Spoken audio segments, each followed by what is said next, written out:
JSE Safex style options, a great choice.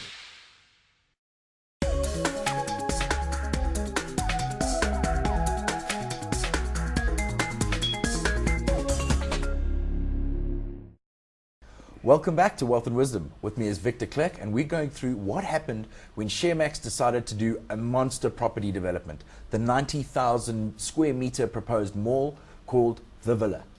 So, Vic, what we got up here is this is I think it's an artist's rendition. I think it's computer graphics of what the thing's supposed to look like. Yes, this is the Villa Mall, 90,000 square meters. And where is it?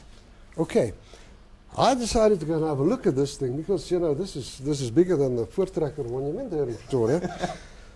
So they told me it was out on the Delmas Road. So I took the Delmas Road from Pretoria, and I can tell you it's halfway to Delmas there in the Milliefields. So it's like a out in the country. It's a long way from Pretoria. There's no proper roads there, as you can see. That's just a small little road that's actually running to the place. You would have to build a highway first to get enough shoppers. To get the foot traffic in there. Yeah. I mean, it's... So I said, okay, let's have a look at this thing. And I got a prospectus number 17. And I made 3 copies of this prospectus. And at my office, which is my home at Pretoria, I invited my brother Kobus. He's a retired CA, very cynical man, even more cynical than I am. And an attorney friend of me, I'm not going to mention his full name, his name is Hannes, I'm not going to mention his firm. And we had each one of us a copy of prospectus number 17. You went through it. And we worked through it. And we worked through it. I can see you've got tons of notes here. And we made notes, and we made notes. And we visited the thing and we came back and we made notes. And at the end, just about 4 o'clock, we started at 9 o'clock in the morning, at 4 o'clock that afternoon, we all agreed. There's minor technical problems in here. Yeah. Right? But this thing is legal. There's nothing that we can do about it. My friend Dion Basson would have pointed out all the small little things here. Yeah. But that was not going to make any difference. So it was all legal, it was all above board? It was above board. I couldn't find it. I had a glass of wine, or perhaps a bottle of wine that night, and I'm sure I was thinking there must be a something here. All right? Just like in the milk thing, there must be something in this business plan that I can find that doesn't make sense. Okay, so remember I said it's a 90,000 square meter property. That's big. That's very big. But we needed 3.8 billion from the public to finish this building. Okay. So the very first thing I did was to divide the 3.8 billion by 90, or just 38 by 9. I can still do it without a calculator, with a little bit of help from here and there. And it worked out to 40,000 rand a square meter. I said, hey, this is a lot of money. To spend 40,000 rand a square meter. I'm building houses. Yeah. For 5,000 a square meter. 5,000 a square meter for a house with nice finishes. That's in Gauteng. I know in the Cape it will cost 10,000 or something like that. Offices and shopping centres you can build for 10, 12,000. So I said, okay, something is wrong. 4 times. That's 4 times. So it's 10,000 to 40,000 was the actual cost per square meter of retail space they were going to So we did a little bit of simple research. We went into Growth Points. Growth Point is the unit trust with the best, with the top of the market shopping centres in it. We had a look at it, and theirs was about average 15,000. So they're spending Growth Point, top guys in the market spending 15. These guys, the value smaller firm, planning to build a monster thing at a cost of 40. There's a problem there. There's 25,000 rand extra somewhere there. So So we made it easier on that. We said, let's take Growth Point at 20,000, and let's take this one at 40,000. Okay. So that's twice. Now you see these to be 2 fingers. That's twice. Now, I'm not really. I can't do big sums, so I can just remember the 2. So they're spending twice as much per square meter as Growth Point. That's a lot.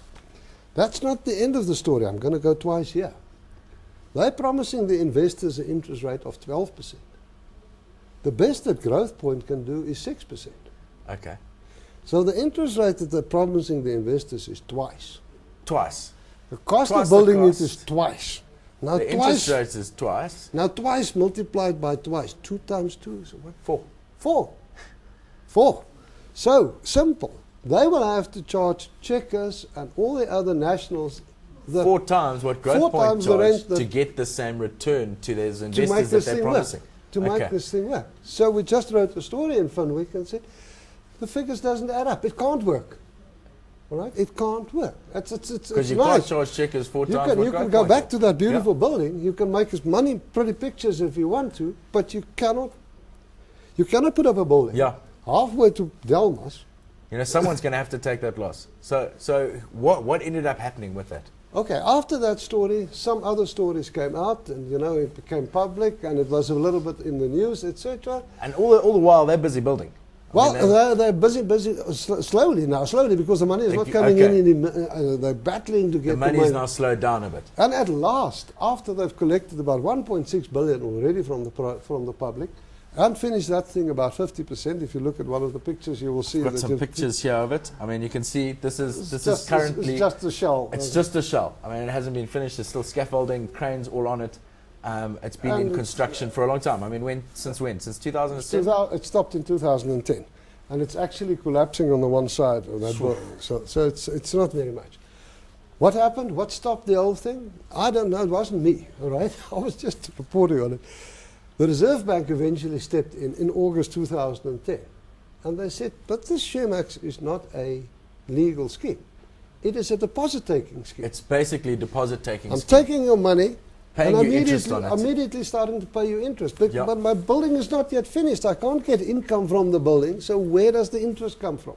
It's your own money back. So they were paying people their own money back. Correct. As interest. As interest. So, you know, if you've got a scheme, take in $100, I'll pay you 10% interest. 10 years later, all your money's gone. Geez, sorry about the principal. That's right. Because we've just paid you back your own principal. And those interest payments lended credence to the whole thing. I mean, people are saying, look, I'm getting my interest payments. This thing's going. It's fine. It's your own money you're getting back. It's your own money that they were getting back. And when these stories started to filter into the market, the inflow of money was getting slower and slower. And that's when a Ponzi starts to go. You know, it's when the inflows are starting to be slower than the outflows, there's a serious problem. And you hit that cash flow crunch, and it starts to be. In last week's milk story, it was the Department of Trade and Industries that intervened. And this time it's the South African Reserve Bank is saying, you are a deposit-taking institution and you're not a registered bank. Okay, that's it done. Right. So now what's happened? I mean, unfortunately, the bad news is that thing is standing still since August 2010. The builder, which is Irons, JD Irons of Pretoria, he still has a retention right on it. Sure. All of you that have invested money on that one, please, make peace with yourself. Yeah. You've lost it all. You've lost it all. There's no ways that anybody... That they're going to get much out of that at all. That anybody is going to finish that thing or put new money in there. It's a very sad story, Vic. So it's a very recent story. It's a very sad story. So you've got to watch out for these schemes out there. These schemes and scams.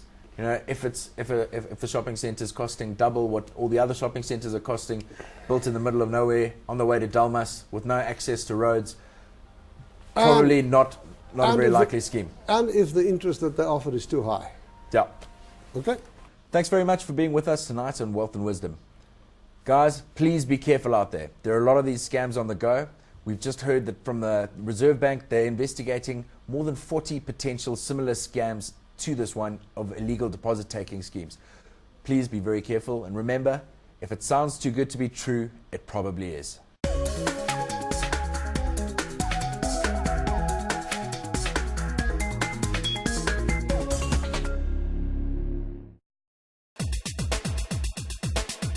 Wealth and Wisdom was brought to you by the Johannesburg Stock Exchange.